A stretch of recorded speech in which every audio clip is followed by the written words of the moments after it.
Good morning mga kasabong, welcome back to my YouTube channel. Papakita ko sa inyo paano maghanda po sa mga gamit bago po tayo magtari mga idol. Yan papakita ko po sa inyo, ihanda na po natin ang mga gamit kasi kung magtari tayo hindi lang naman minsan sunod-sunod yung pagtatari natin.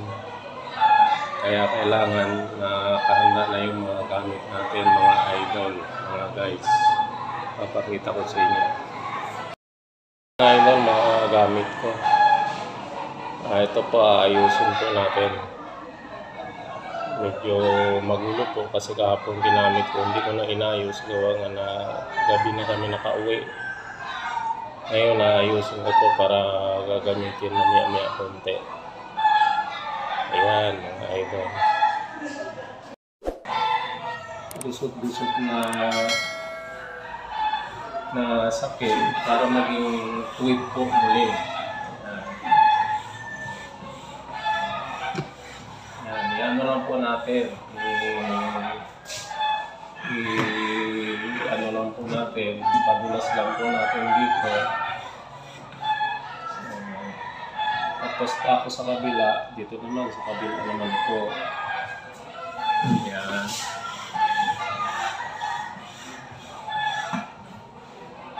Ayan, mga idol. Tapos, diba, tuwid na po. Diretso na po siya. Kung nakikita nyo, makinis na po. Makinis na po siya. Saka natin lalagyan naman ng na po natin siya sa pakit. Ito po pakit. Ayan, ito po yung pakit mga kasabong. Ang purpose po nito para wag dumulas doon sa paa ng manok.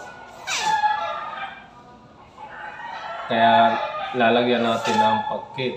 Ganito lang po mga idol. Pag lapat ng sapin sa pakit, hilain lang natin na dahan-dahan, huwag porsahin kasi madikit po yan kailangan nalalay lang sa paghila ng sapin. Ganyan lang po. Ganyan lang ang hila. Diretso lang po, diretso. Tapos sa kabila naman, sa kabilang pisngi na naman ng sapin, hilain lang din po, diretso. Pag hilutin yung ganun, malalaman naman natin na madikit na, okay na po yun.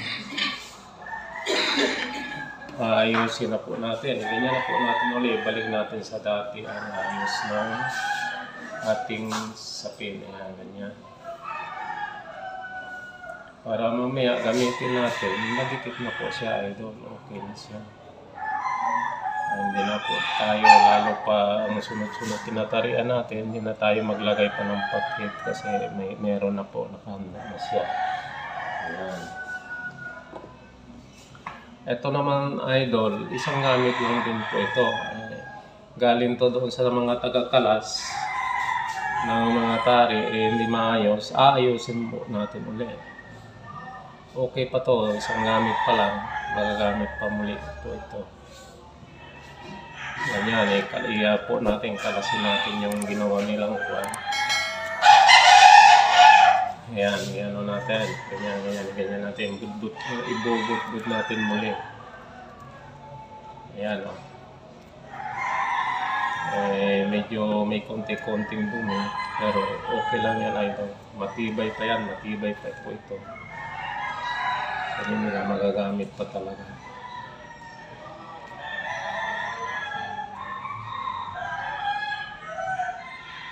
Ayan.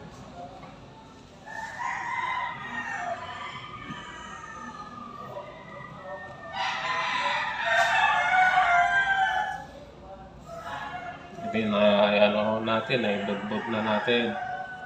Ngayon, ihilutin po din natin ito. Pero hindi na natin idaan doon sa may ginawa ko ganinang kahoy. Ito na lang po, sa kamay na lang. kamay na lang, ipitin lang natin ng ganyan, tapos silain. Ipitin natin yung pinakakon, tapos silain lang ito ganyan. Para maging matuwid lang po yung tali. Mawala lang din po yung gusot-gusot. Siyempre, kung konti na yung dikit doon, lalagyan din natin ng pagkit. Ayan, pagkit. Idaan natin din po dito. Kahit isang hila lang.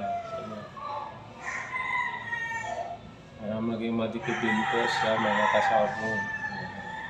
Guys, hilahin natin diretso lang din. Hila ng diretso. Ayan. Ganyan lang idol. Para kasi itong pagkit ko talagang madikit. Ayan, idano muli natin ang kamay para dumikit po talaga siya. Ay, ganyan ulit. Tsaka tuwid po, naging tuwid talaga. Nawala na yung gusot-gusot din ng tali.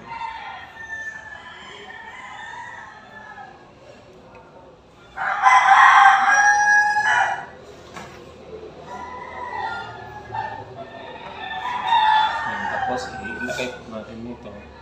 Bibilugin na muna natin. Ang paglagay naman dito idol, ano lang, alalay lang din para pagkuha mo nung tali na pinaikot mo sa daliri mo, sa kamay mo, hindi siya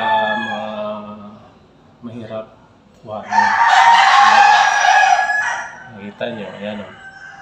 Magtira po kayo konting dulo para yun ang ipulupot po natin o i-alabot i-pandron sa tali para hindi po kakalat, hindi bubulok.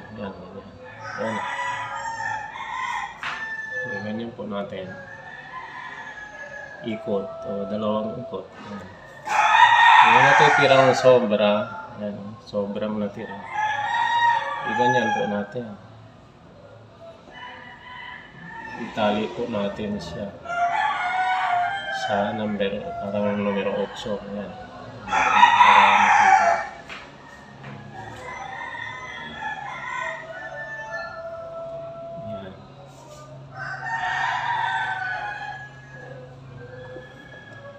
Yan, ganyan lang na idol. Kailangan naka-prepare na po yung mga gamit nyo.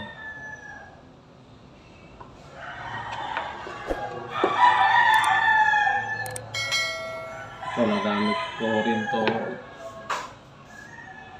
kahapon at bago pa naman, wala pa naman tama ng tari. Pwede po natin gamitin muli, wala pa naman tama o wala pang sugat yung sapin natin. Yan.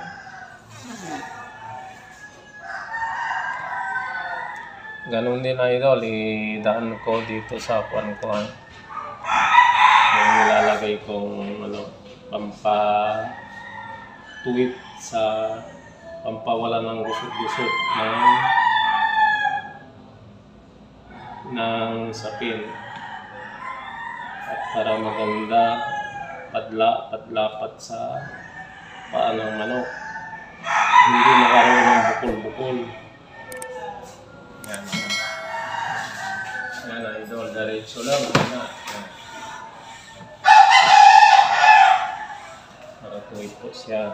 Kabilang pisngi naman.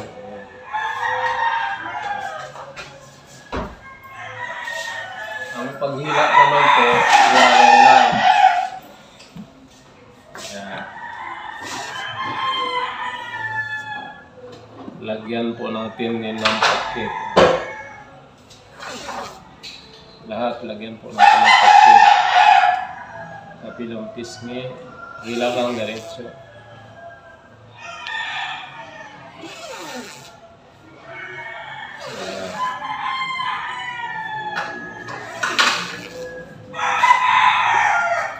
Maraming salamat nga pala sa mga viewers ko at sa mga sumusuporta po sa aking YouTube channel. Larry Montero, yung tari tutorial. Maraming salamat sa mga baguhan manonood. Tuloy-tuloy lang po ang pag-aaral nyo o pag-ensayo nyo sa pagtatari o pag-aaral na maglagay ng papel o pagkabit ng tari.